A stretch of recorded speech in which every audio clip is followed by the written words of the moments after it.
Shake it up with a juicy burger, endless fries, and beer combo, just $9.95. Oh yeah! Welcome to MsMojo, and today we're counting down our picks for the restaurants that dared to be different, 5 of which are no longer in existence, and 5 where you can still check out their crazy themes.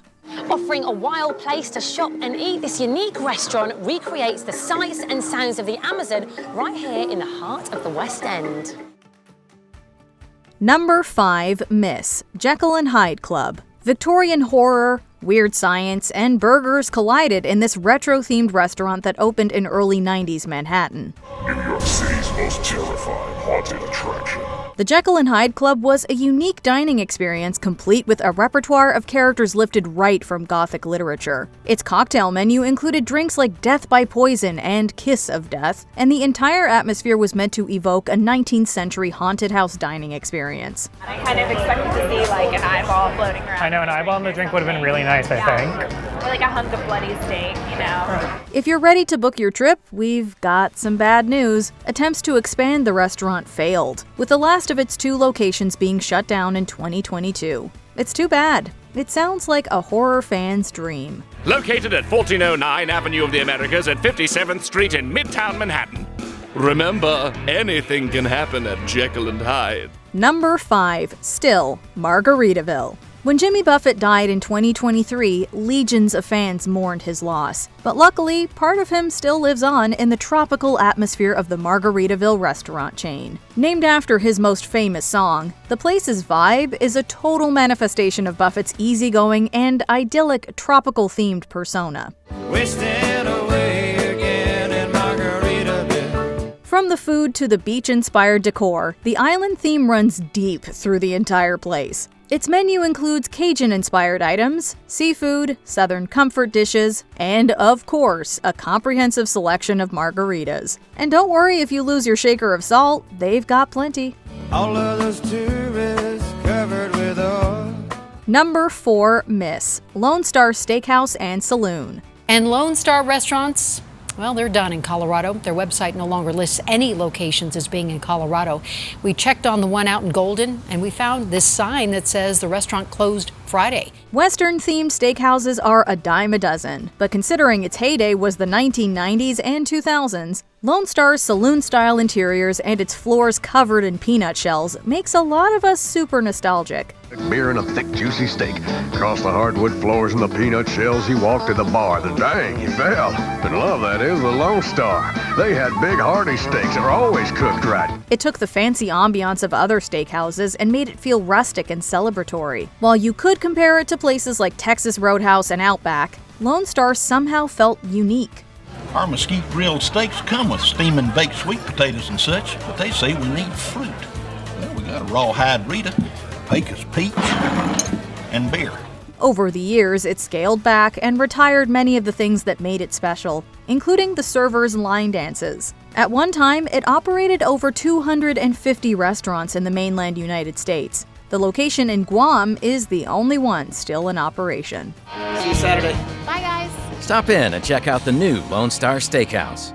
Number 4, still, Planet Hollywood. You might ask yourself, what do a bunch of celebrities know about owning a restaurant? My God, you have a lot of passion.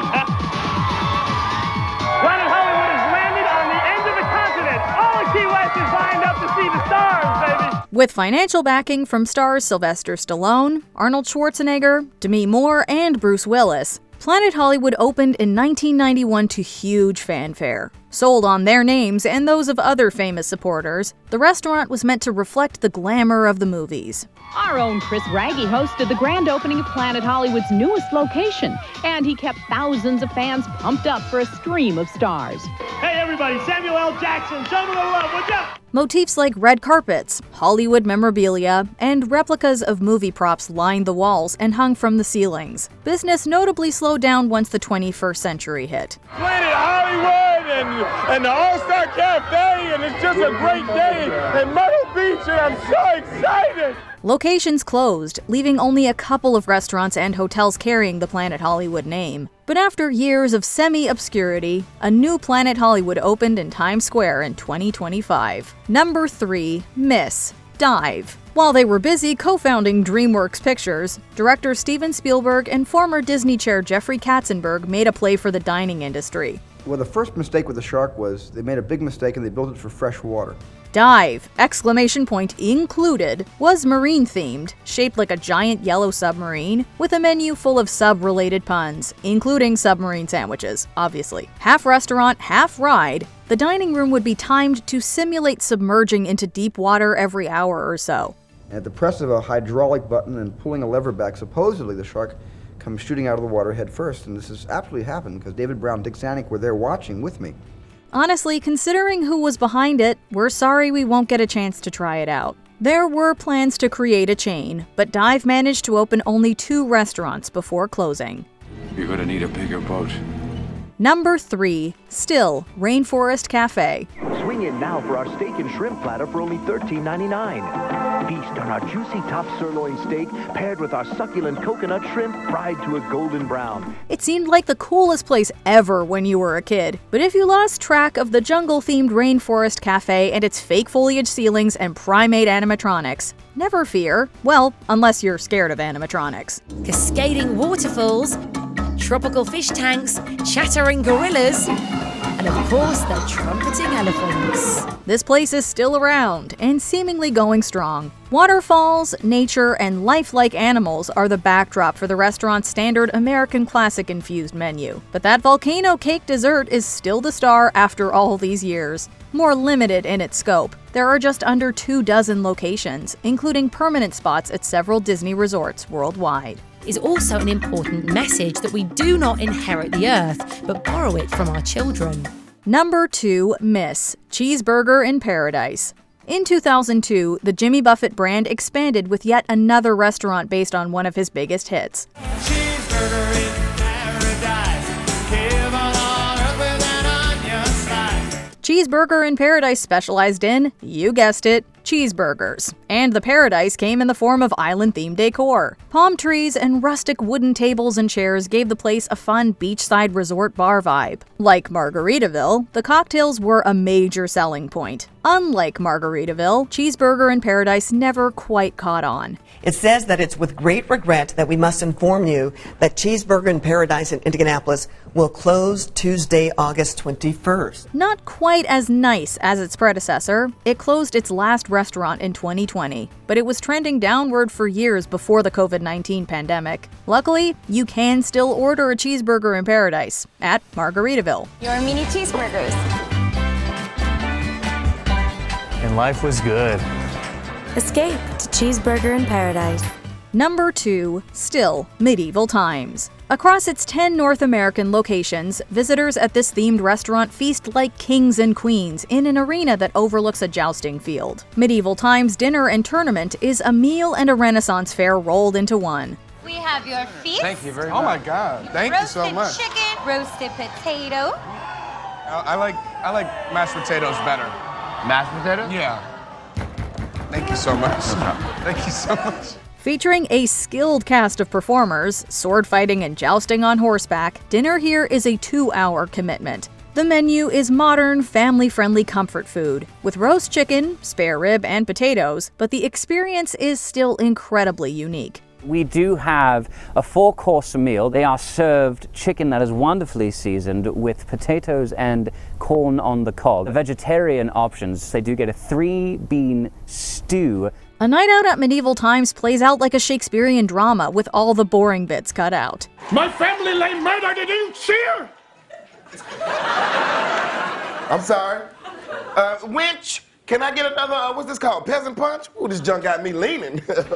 Before we continue, be sure to subscribe to our channel and ring the bell to get notified about our latest videos.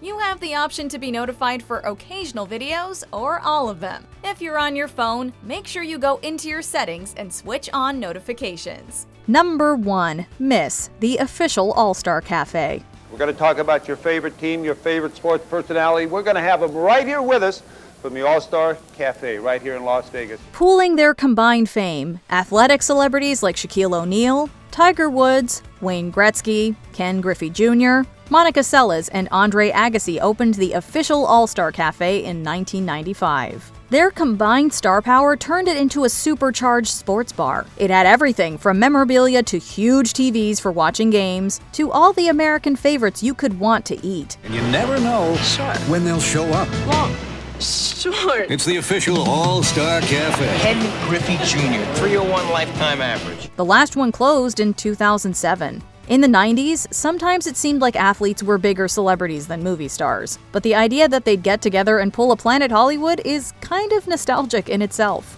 So if you go, bring the right stats and the right card. Visa, because the All-Star doesn't take American Express. 301 lifetime average. Number 1. Still, Casa Bonita. Okay, show of hands, how many of us thought South Park made this place up? Oh, awesome! That was cool, huh? The show's creators, Trey Parker and Matt Stone, now own Casa Bonita, a beautiful pink paradise of a restaurant with a Mexican-themed interior. After its 4 other restaurants closed, Parker and Stone stepped in to save the Lakewood, Colorado location. It's not a joke, and that's the thing, is it had become a joke, and we were sad that it had become a joke because you could see what this place was in the 70s when they built it. You know, they were trying to make a little Disneyland here. Its most famous feature is a 30-foot waterfall complete with professional cliff divers. The expansive dining room is an atmospheric-themed dining experience that employs several varieties of performers. Casa Bonita made headlines in 2025 when its workers went on strike, demanding better pay and protections. Showing their signs saying that UPS strikes are going to be what they're looking for because they want just better, higher pay, and they also want safer aspects as well. The strike ended a few days later, and the place has since returned to presenting a fantastical dining experience. We get back in there and we get just kind of back to our roots. It's actually, I think, honestly healthy for us now. Which restaurant would you book a reservation for? Tell us in the comments.